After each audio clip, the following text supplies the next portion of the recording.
Assalamualaikum warahmatullahi wabarakatuh.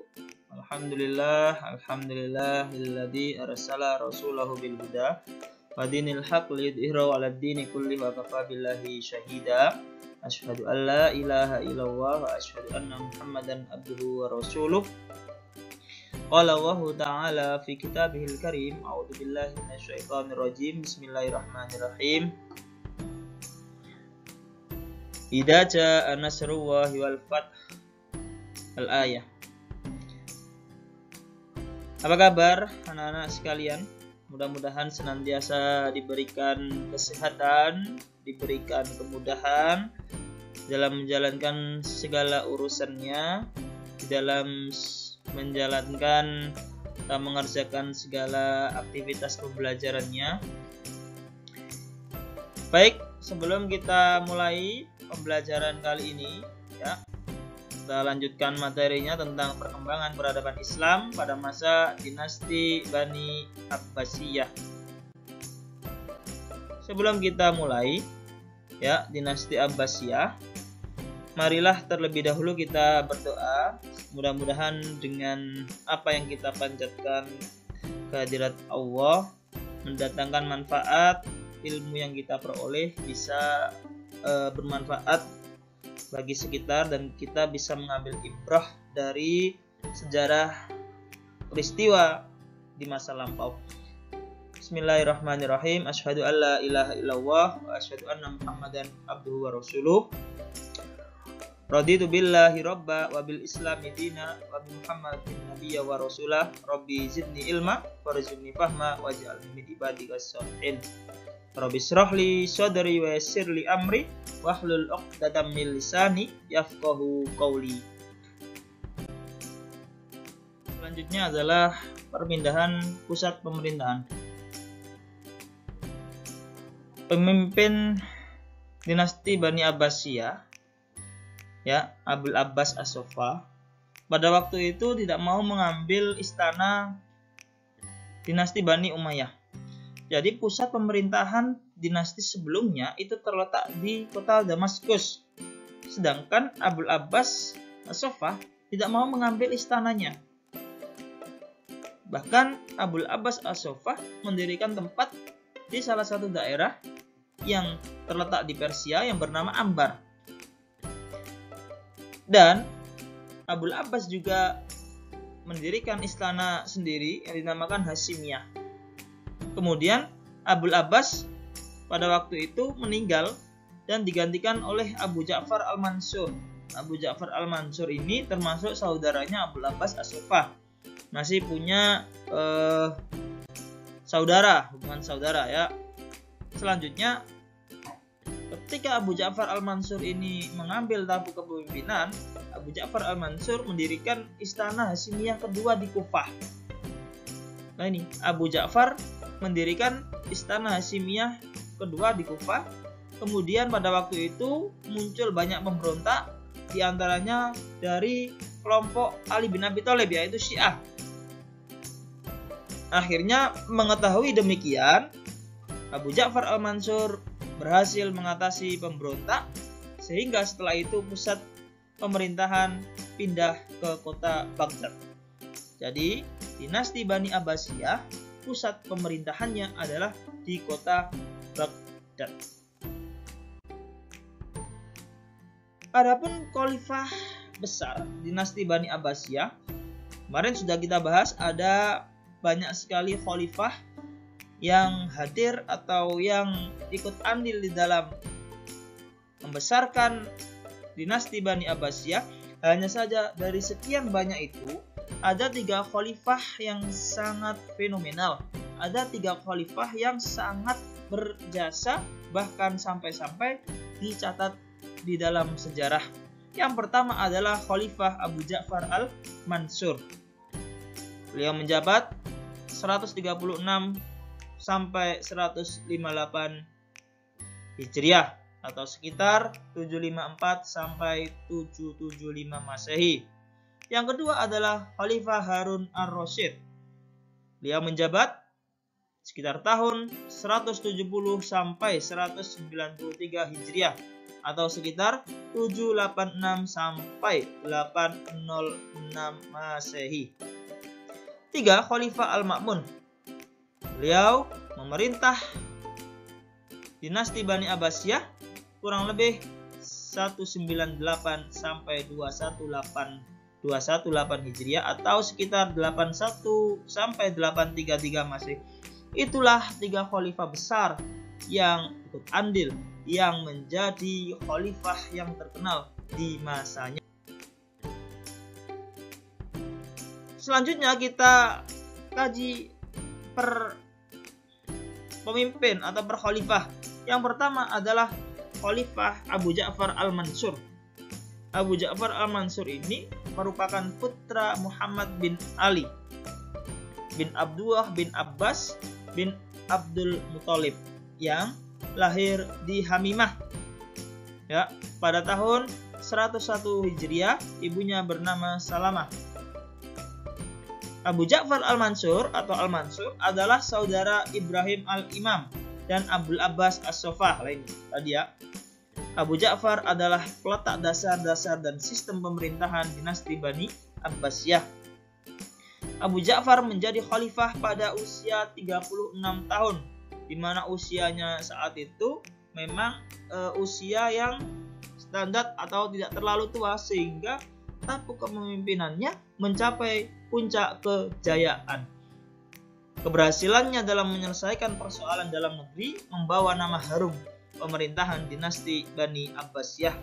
Jadi Abu Ja'far Al-Mansur ini berhasil menyelesaikan segala persoalan di dalam internal atau di dalam negeri, sehingga namanya menjadi terkenal. Baik, Abu Ja'far Al-Mansur merupakan sosok khalifah yang agung, tegas, bijaksana. Ya.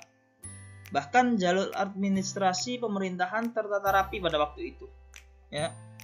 Mulai dari pusat, dari atas sampai paling bawah. Tertata rapi. Dari pusat hingga daerah-daerah tertata rapi dari segi administrasinya. Hal ini dilakukan agar tidak terjadi ketidakadilan. Ya. Jadi Abu Ja'far Al-Mansur tidak mau kalau ia menjadi pemimpin tidak memperhatikan justice atau keadilan. Tidak mau. Makanya kemudian bagaimana memimpin agar semua rakyat merasakan hasil dari buah kepemimpinan Abu Ja'far Al-Mansur. Kebijakan ini sangat berpengaruh terhadap sistem dan tatanan kehidupan sosial bermasyarakat. Jelas, bagaimana tidak tertata, bagaimana tidak berpengaruh dari pusat, dari atas, sampai bawah administrasinya tertata rapi.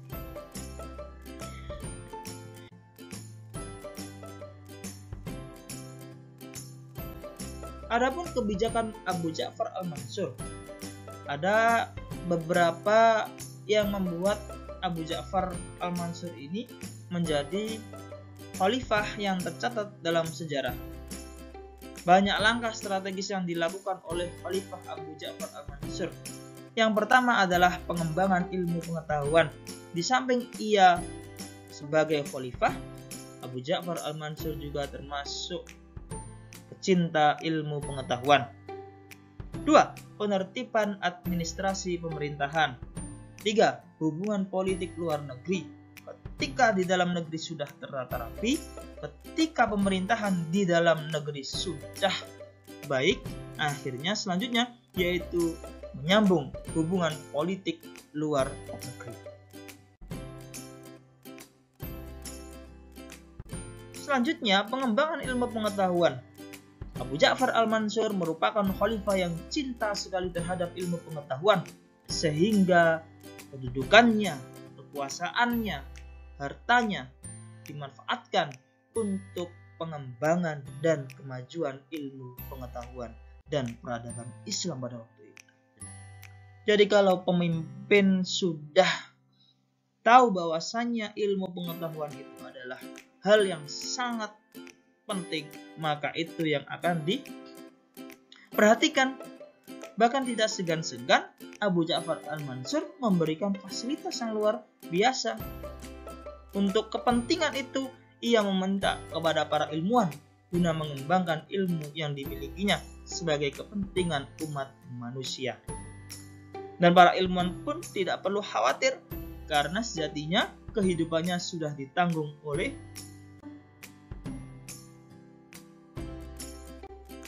selanjutnya, penertiban administrasi pemerintahan. Abu Ja'far al-Mansur mulai mengadakan penertiban dalam bidang administrasi dan mengadakan kerjasama di antara pejabat pemerintahan. Dengan sistem koordinasi dan kerjasama lintas sektoral atau lintas daerah seperti kerjasama antara qadhi, ya, pemimpin atau hakim dengan polisi rahasia.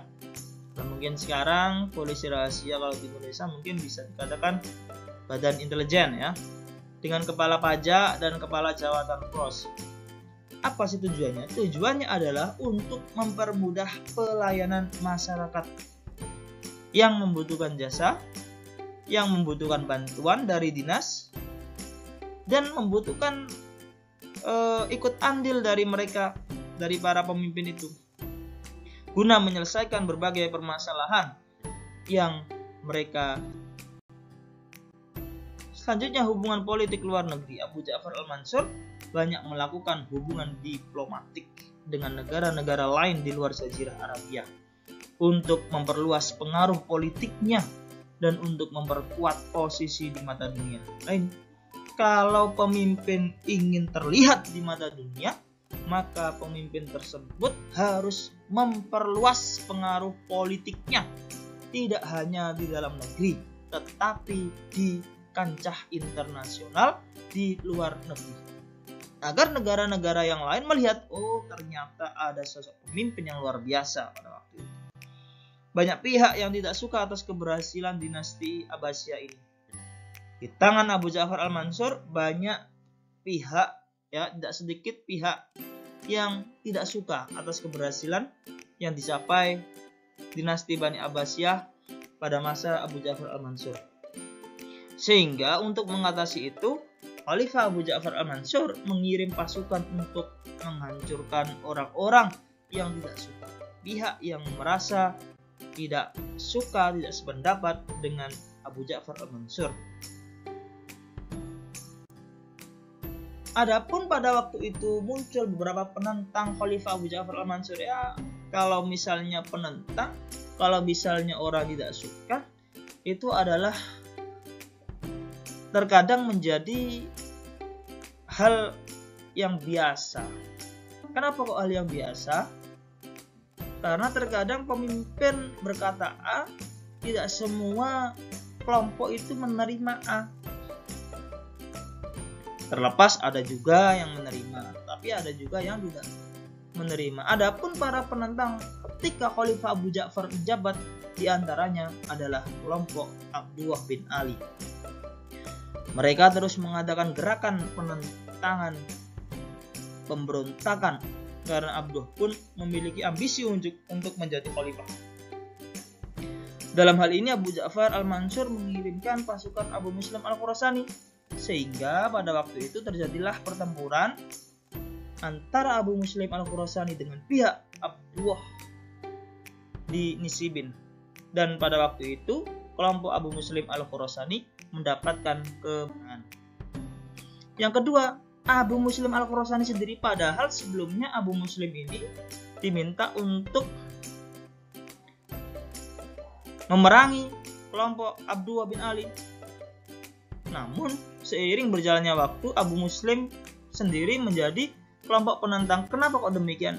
Karena sebagian masyarakat Khurasan dan dibantu oleh masyarakat Persia mendukung Abu Muslim al-Khurasani menjadi pemimpin.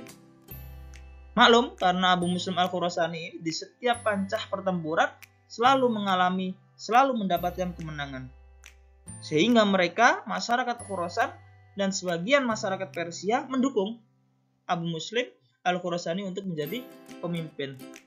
Hal ini yang kemudian menimbulkan kecurigaan bagi Khalifah Abu Ja'far al-Mansur. Sehingga Abu Muslim al-Khurasani mendapatkan pengawasan ketat di kalangan khalifah. Dan pada waktu itu Abu Muslim Al-Khurasani diundang ke istana untuk merayakan kemenangannya. Ya. Jadi Abu Muslim Al-Khurasani ini setelah memenangkan pertempuran melawan Abdullah bin Ali, Abu Muslim Al-Khurasani diundang ke istana kekhalifahan untuk merayakan kemenangan. Hanya saja di dalam buku literasi yang bisa kita baca, di saat itu Abu Muslim Al-Khurasani terbunuh. Jadi ada yang mengatakan bahwasanya itu adalah tipu muslihat khalifah agar Abu Muslim Al-Khurasani dibinasakan. Selanjutnya kelompok Alawiyin, kelompok keturunan Ali bin Abi Thalib ini juga yang sangat banyak membantu dinasti Abbasiyah sehingga bisa berdiri kuat pada waktu itu. Namun kelompok ini juga disingkirkan dan tidak banyak dilibatkan dalam struktur pemerintahan dinasti Bani Abbasiyah, sehingga mereka marah dan sempat berontak. Namun akhirnya Abu Ja'far Al-Mansur menertibkan kelompok Alawiyin. Satu khalifah sudah kita bahas, yaitu Abu Ja'far Al-Mansur, serta bagaimana proses perjalanannya. Insya Allah di kesempatan berikutnya kita lanjutkan Khalifah Harun Ar-Rasyid dan kemudian dilanjutkan Khalifah Al-Ma'mun. Mungkin itu saja dari wafat kurang dan lebihnya. Mohon maaf. Nasrun minallah wa fathun qarib wa basyiril mu'minin. Billahi taufiq wal hidayah wa ridha wal inayah. Assalamualaikum warahmatullahi wabarakatuh.